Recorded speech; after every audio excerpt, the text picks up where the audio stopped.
Cool. So thanks for tuning in, guys.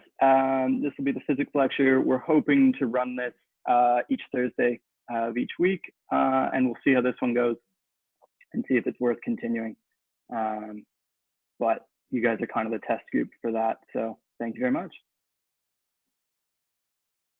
So what we're going to be looking at today is water's effect on heat, sound, and light. Then we're going to go through Dalton, Henry, Charles, Boyle, their laws, and Archimedes' principle. Don't worry about memorizing whose law is what. If you ask me what Charles' law is, I don't know, but we're going to go through all of those and see what they're about. And there will be some sort of practice questions we'll look at throughout.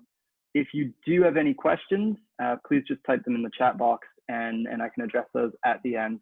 Okay, so we will start with water's effect. First one we're going to look at is on heat. So as we know, heat is transferred in three main ways, which are conduction, convection, and radiation. All right. So this is in your Divemaster theory. This is in the Instructor exams as well, is the actual conduction of heat that happens with water. So you may have questions looking at what's the main source of heat loss in divers and how much more heat do we lose. So the actual conduction of heat away from our bodies is 20 times more efficient in the water than in air, which is important for us to know as dive professionals, because if your students get cold, they're going to be really cold soon, right? So we need to be aware of, especially with different body types. I know there's a lot of guys I dive with that are very, I don't wear wetsuits. I'm way too much of a man for that. They're also a lot bigger than me. I'm quite skinny. I get cold really fast. So definitely something to keep in mind with for me. So with a wetsuit, what's going on is that water that we've conducted our heat into is being trapped against our body so that it's not leaving us. So again, your wetsuit should be really tight, right? Water's effects on sound. Okay, so sound travels 4 times faster in water than it does in air because water is denser and has more elasticity between the molecules. This is why it's hard for us to determine the actual origin of sound underwater. So a lot of things are going to sound like they're coming from directly above you. And there's a few reasons for this. So when we're able to detect the origin of a sound, what's typically happening is our ears are, taking the sound from one side before it hits the other. And that sort of delay between our ears picking up a sound is what's allowing us to determine direction. Now, when sound is moving 4 times faster underwater, it's a lot harder for us to actually do that differentiation of distance. And it kind of goes a step further as well. So when we're underwater, it's not really our ear holes that are actually taking in the sound. It's more the vibrations that are actually going directly to our auditory receptors. And your auditory receptors are actually kind of back here. So if you've seen any of sort of the newer models of hearing aids and stuff, they actually go behind the ear and will be magnetized onto the skull back here. So not only is the movement happening at a faster rate, but the actual point of reception is going to be closer together and further behind your head.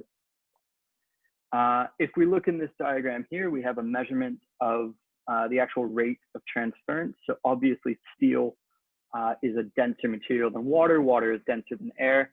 And you can see in meters per second, the actual difference in the transference rate of sound.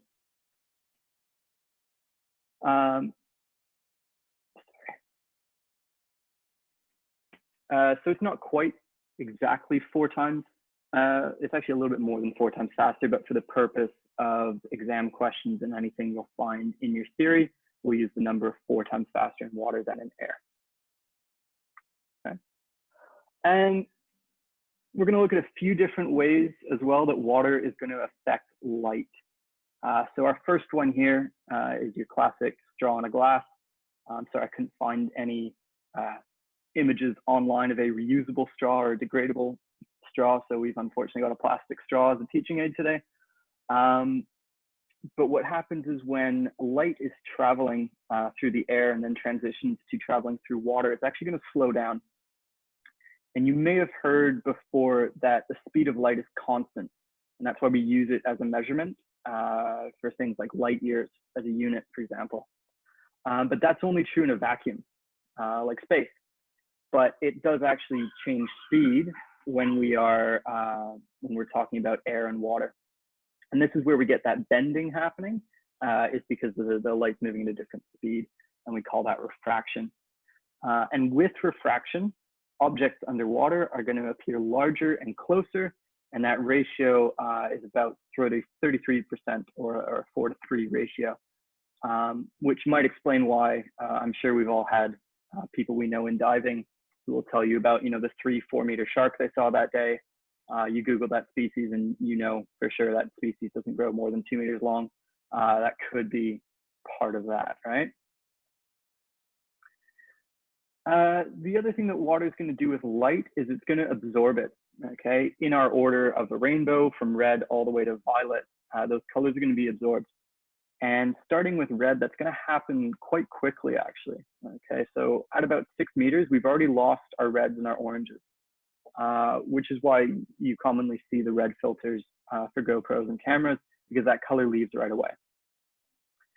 Even if we get down to 30 meters, we've already lost most of the range of color, apart from our blue, indigo, and violet, which will actually transfer much, much deeper.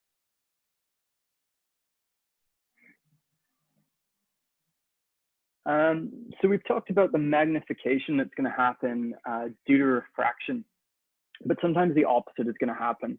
And there's a phenomenon that we call visual reversal, where because our eyes are having trouble focusing, something that's actually fairly close to us might look much farther away. And for any of you that are tuning in that were diving here with us in Koh Tao in January, you know exactly what that looks like. So here we have some low turbidity to high turbidity water. And turbidity is just a term we use to describe the level of suspended particles in the water. So if you really want to sound smart next time you're on the dive boat, someone's going to complain about the visibility that day, you can go, yes, there was a high level of turbidity today. Okay. So with water's effect on our three things there of heat, sound, and light, these are kind of our main terms. You can find these in the handout I sent to you guys as well. But the main sort of facts that are going to come up within PADI exams at the professional level are going to be dealing with the speed of heat that we're losing 20 times faster, speed of sound traveling 4 times faster, and the concepts of refraction, absorption, visual reversal, and turbidity. Those are kind of our key terms.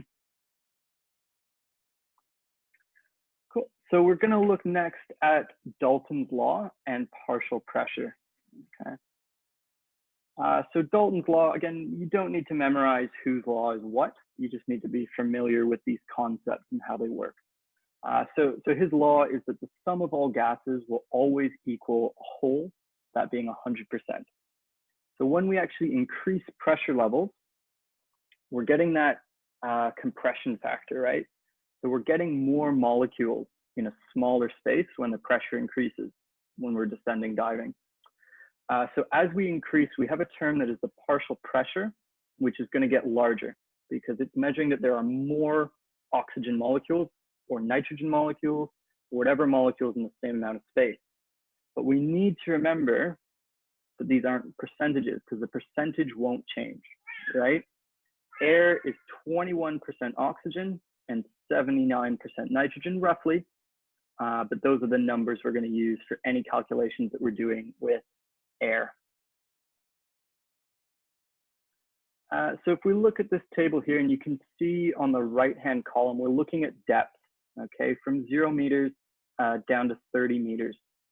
And as most of you probably already know, every 10 meters of seawater has the same pressure.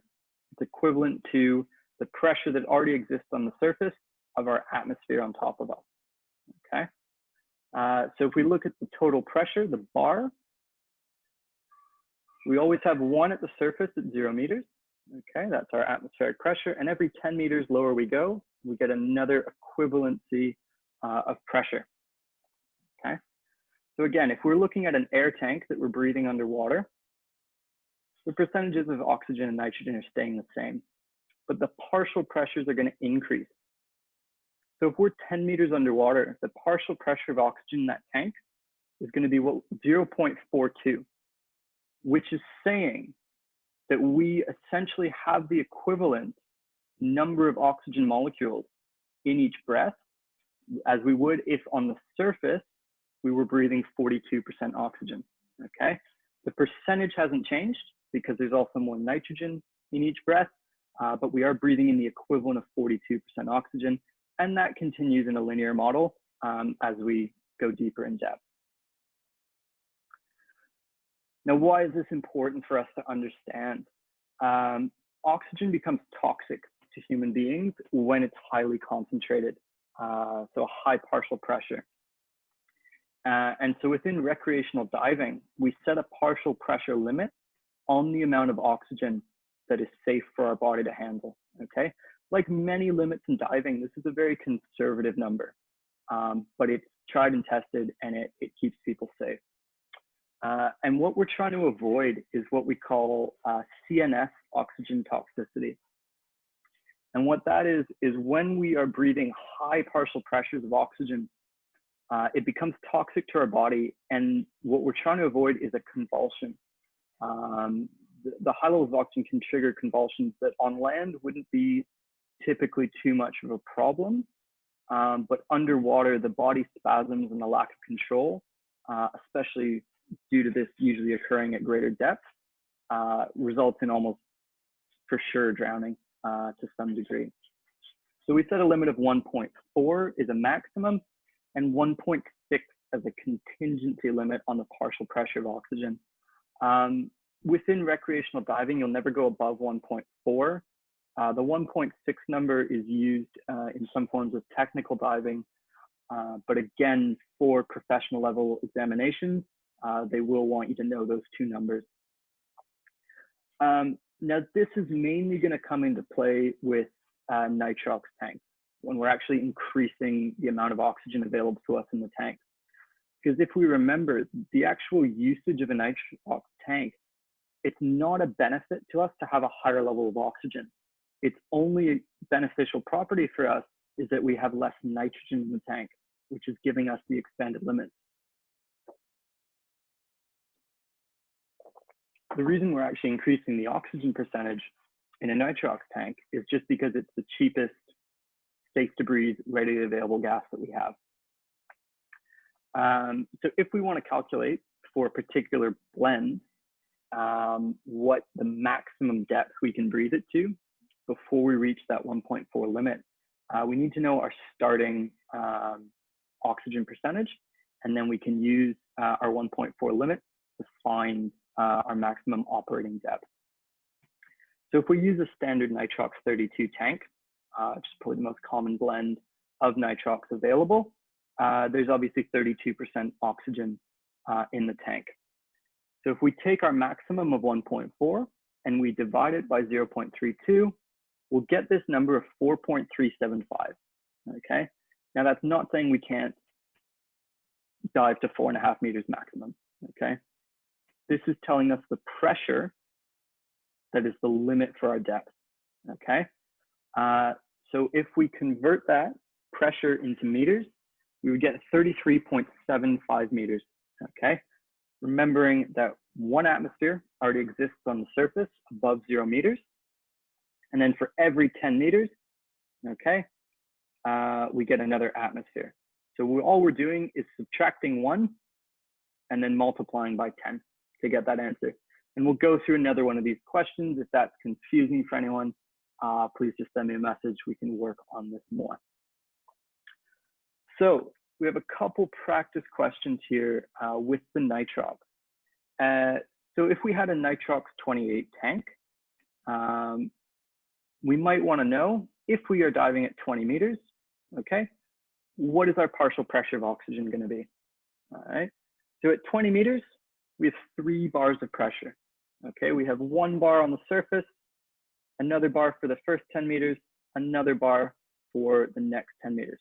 So 3 bar of pressure. And we know that the oxygen percentage is 28% or 0.28. Now all we need to do is multiply that together and we get 0.84. So the partial pressure of oxygen at 20 meters would be 0.84, which tells us that it is less than 1.4, which is that limit we discussed, so it is safe to dive, right? Now, that's a great way of doing that, but if we want to find out the maximum, we can do this again for a nitrox 36 tank. So right away, nitrox 30 tank, we know the surface partial pressure is 0.36, which is 36%. So we will divide with 1.4 and we get 3.88, all right? So again, if we subtract the one starting atmosphere from the surface, okay, we get 2.88. We multiply that by 10, and we get a 28.8 meter maximum operating depth. Okay, so these are the two sort of calculations that we're going to want to pursue with nitrox tanks and partial pressures in general. Okay. Yeah. All right. So next, we're going to look at Henry's law and saturation. Okay. So Henry's law states that if the pressure increases, the more gas will be dissolved into the liquid. And if the pressure is decreased, the gas will come out of the liquid. All right. When we're discussing liquid here, we might as well think of our bodies, right? Because we are, mostly liquid. And when we're discussing saturation, basically saturation is that the amount of gas forced into a liquid is equal to the surrounding pressure. So they've kind of hit that pressure limit where there's no more that can go in. Now, if we get supersaturation, this is when the pressure holding the gas into the liquid has really suddenly been removed. And now we have bubbles forming as the gas is coming out of the liquid, okay?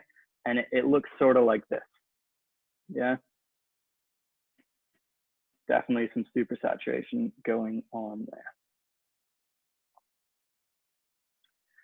And why this matters to us is because as we are diving underwater, the nitrogen is going to be absorbed into our body. As we're going deeper, that's being more and more pressure added, and we can reach that level of saturation.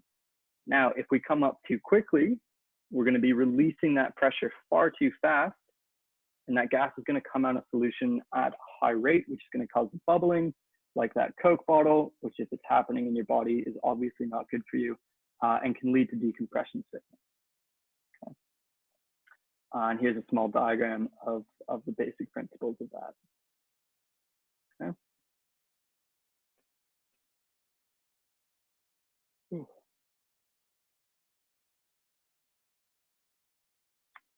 All right, we'll look at Charles' law and temperature. There is going to be a 5-minute break in the middle of this, mostly because I'm dying since I had to turn off my fan so you guys can hear me. But we'll look at this now. So as temperature increases, the volume of a flexible container will increase. And the opposite is going to happen when the temperature decreases. So the volume will go down. You can think of anything that is talking about a flexible container in any sort of PADI questions as a balloon. And if it's saying inflexible container, you want to picture a scuba tank. And for every 1 degree Celsius change, up or down, there's a 0.6 bar change in temperature. So if any of you guys have been diving and you notice that within the first few minutes of your dive, you feel like you've lost a lot more air than you should have, right? You might just get to the bottom of a mooring line or something, and suddenly you're on 180 bar when you started on 200, okay? A lot of that is going to be due to the sudden temperature change. If you're somewhere here like Thailand, your tank could be sitting out and it could be 40 degrees. Now you're jumping into 28-degree water, you're going to suddenly lose quite a bit of that pressure just in that sudden temperature change. And as we mentioned before, the actual conduction rate of temperature underwater is 20 times faster than there. So it would be a really rapid change in the cooling of your tank, and then a little bit lowering in the pressure as well. Okay. So just for example here, if a tank is filled to 220 bar, and the temperature where this tank is 28 degrees. And then we're going to hop into 3 degrees Celsius water. I don't know why you would.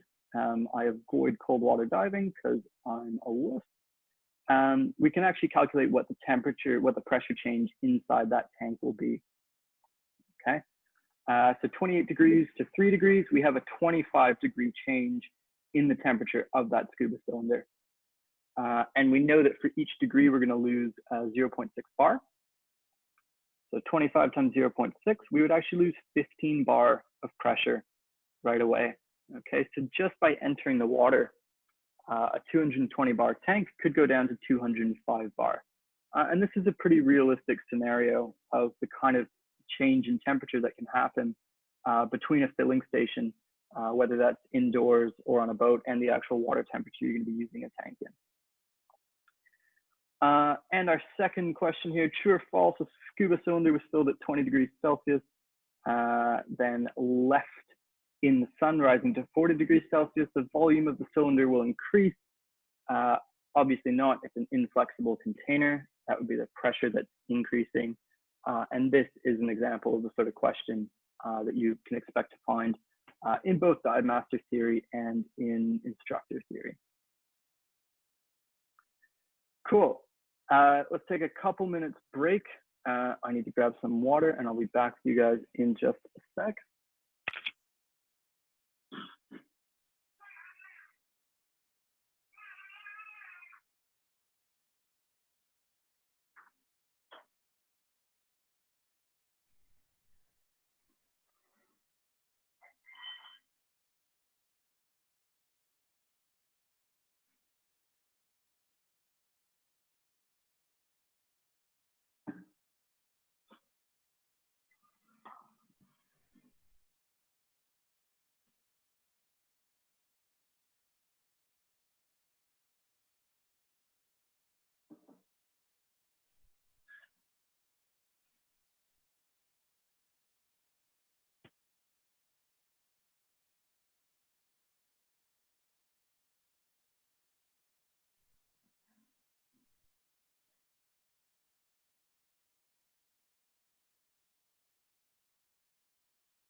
Cool. There were a couple people that asked me to reshare the dive theory thing, so I've just sent that back out. It's in the chat now if anyone needed that. All right, say goodbye to Scuba Kitty. So we're going to look at Boyle's law and pressure volume relationships. Okay, so as the pressure surrounding an object increases, the volume will decrease and the density will increase. So think of your lungs, which I've misspelled, and the air you're breathing for these ones.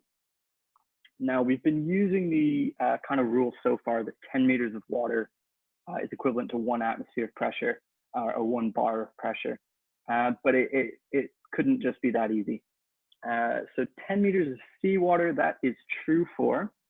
If we are in freshwater though, lakes, rivers, it's a little bit different, okay? Seawater is denser and heavier, so it's going to exert more pressure than freshwater will. So for every 10.3 meters of freshwater, we get 1 bar of pressure. Obviously, the 1 bar of pressure on the surface of our atmosphere is not going to change. And if you see anything in any theory questions that are asking you for gauge pressure, this is a term that is asking you for only the pressure below the surface. Okay, so you would not add the 1 atmosphere of pressure above water to any of your answers that you'd be giving for a question about gauge pressure. And does anyone know what kind of shark this is? This is a bull shark. Anyone feeling clever wants to guess why I've added this one to this one? This is because a bull shark is one of the very few species in the world that actually happily lives in both salt and freshwater. Fun fact of the day for you guys. So we're going to do a couple practice questions here with the effect of saltwater and freshwater. So if a flexible container with a volume of 20 liters is at a depth of 30 meters and is then taken to the surface, we want to know what the new volume is going to be. So this is a balloon. It's filled to 20 liters at 30 meters. As it goes up, it's going to expand, right? So we need to multiply the volume by the pressure when ascending. Okay, this is, first question of the open water course. #1 rule in scuba diving: never hold your breath, and this is why, right? So if this question is in salt water, we would first find the gauge pressure. So 30 meters divided by our saltwater pressure, which is 10 meters equals 1 bar. It's going to give us 3. We then account for the surface pressure. So we add 1. And we get our absolute pressure, which is 4 bar of pressure on this balloon at 30 meters, sorry. So if we then multiply the volume by the pressure, which was 20 liters times 4, by the time this gets to the surface, our surface volume would be 4 times greater, which is 80 liters, okay? With the salt water, that is nice and straightforward. We get nice round numbers, easy, easy, easy. We're now gonna look at an example of this with fresh water, okay? So once again, we're gonna multiply the volume by the pressure, and this is in fresh water this time. So for finding the gauge pressure, it's gonna be 30 divided by, and now it's 10.3. Okay, so now we start getting into our decimals and our less fun numbers. And we've got 2.91 now. Okay, we account for the surface pressure again. Remember, that is not affected by the conversion factor. Our absolute pressure is now 3.91. Multiply the volume by the pressure, as in the last question. Okay, 20 times 3.91. Give us a surface volume of 78.2. So it's not a massive difference. Okay, the answer we got before was 80. So we've now got 1.8 liters less. But the more in-depth into diving you get, the more important these things become with calculations for more advanced diving. Really important to know that there is a difference in the pressure there that can have bigger effects. Okay. Now, if we want to go the other way, we've brought things to the surface. We now want to look at going back down. So if we're going down, we're going to divide the volume by the pressure. And if we're doing calculations that involve more than one depth, they could ask you, this is at 10 meters, what's it going to do at 40 meters? Something like that. We always want to go back up to the surface and then bring it back down. So for example, here we've got a 10-liter balloon, which is taken from 50 meters to 20 meters in seawater. What is going to be the volume? So if we look at our chart here, at a depth of 50 meters, we know the pressure is 6 atmosphere, 6 bar, whatever you want to call it. And because it's in seawater, we don't have to do that 10.3 conversion, correct? And we know it's 10 liters. Now, if we bring it back up to the surface, all we need to do is multiply the pressure by the volume, as we did in the last question, which would give us 60 liters. And now we're going back down, so we divide the volume by the pressure. So we take the 60 liters, divide it by 3, and we would get 20 liters at 20 meters. Cool? Good. All right, this is going to be our last section today. This is about Archimedes' principle and buoyancy.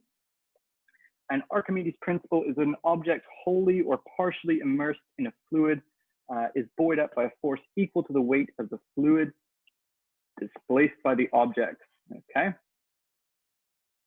And the two numbers we need to remember here is that 1 liter of seawater weighs 1.3 kilograms, and 1 liter of fresh water weighs 1 kilogram. Okay. So if an object has either neutral or positive buoyancy in seawater and you take it to freshwater, the buoyancy cannot be determined. But if you take an object from freshwater to seawater, you can sometimes know. So if an object was neutrally buoyant in freshwater, it will be positively buoyant in seawater because there is more weight to the salt water, so it's going to help things float more. Okay, it can accommodate more weight. So we've got Mr. Archimedes here on the right.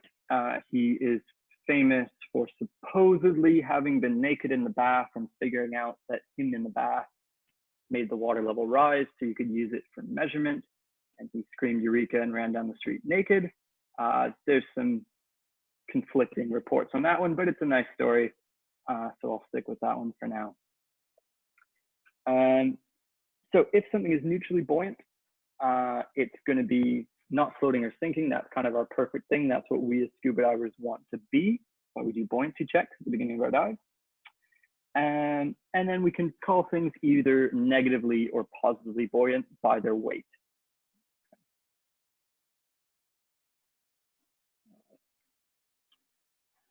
So if we want to know the buoyancy of an object, there's 3 things we need to know. How much it weighs in kilograms, how big it is, so its displacement, which is calculation of its size in liters, and then what kind of water it is in. So whether it's fresh or salt water is going to affect how much that weight is being offset. Okay, and depth has no impact on this calculation. When you're doing your instructor exams, your dive master exams, they will list the depth in the question, and that is purely there to throw you off and see if you actually know what's going on with these questions. Okay, so the actual formula for calculating buoyancy, we've got a bit of a memory device, which is open water diver. So the object weight divided by the type of water it's in minus its displacement in liters will give you its buoyancy. All right, we're going to look at a couple examples of how that works just now. So if you plan to recover a 150 kilogram outboard motor in seawater that displaces 60 liters and lies at 30 meters, how much air must you put in the lifting device to make the motor neutrally buoyant? Okay, so we are adding air to a lift bag to increase the displacement to offset those 150 kilograms. So it's in seawater, and we know it's 150 kilograms, so we're going to divide by our seawater number, which is 1.03. Then we are going to subtract 60 for its displacement. And if you have a calculator at home and you've done that calculation, it is going to give you 85.6. But 85.6 what? Okay. So if you get a positive number at the end of this calculation, it means it's negatively buoyant, which can get a bit confusing. Okay. But yeah, so this item we can now see is 85.6 kilograms negative, which means we need to add that many liters to its displacement to make it neutrally buoyant. Okay. All clear on that one. Let's look at another example. Now we want to sink something, and this time into fresh water. And it's an object that weighs 50 kilograms. It displaces 300 liters, but we want it to stay on the bottom. Okay, so we don't want it to be neutrally buoyant. We actually want to make it 10 kilograms negatively buoyant at the bottom. Okay, so we know it's 50 kilograms. We divide it by its water, which in this case is fresh water, so it won't have any effect on that number. And we subtract its displacement, which gives us minus 250. Okay, it's opposites with the answer. So if we have a negative outcome, it means it's actually 250 kilograms positively buoyant. So it's very, very floaty object. Now, To bring it back down to neutral buoyancy, okay, we would add 250 kilograms. And since we want to make it 10 kilograms negatively buoyant, we add another 10, which gives us an answer of 260 kilograms negatively buoyant at the end of this calculation. Okay. Cool. So that was a quick run through of some of the basics, the most common questions you're going to encounter within professional diving exams in terms of physics. We covered water's effects of heat, sound, and light. We looked at Dalton's law, Henry's law, Charles' law, Boyle's law, and Archimedes' principle. Okay. If you have any more questions on any of this stuff, please send me an email, find me on Facebook or Instagram. I'm always happy to share some stuff with you guys. I have nothing better to do. I need to stay fresh on these things too, so this is really fun for me as well to share this with you guys. Same time next week, we're going to do the same thing on physiology. So looking a bit more into what's happening with our bodies underwater, different types of decompression sickness that can affect us, and some of the effects that can happen on your body during things like freediving. So if that interests you, I will see you guys next week. But yeah, thanks very, very much, guys. This is really cool. And I hope to see you guys all soon.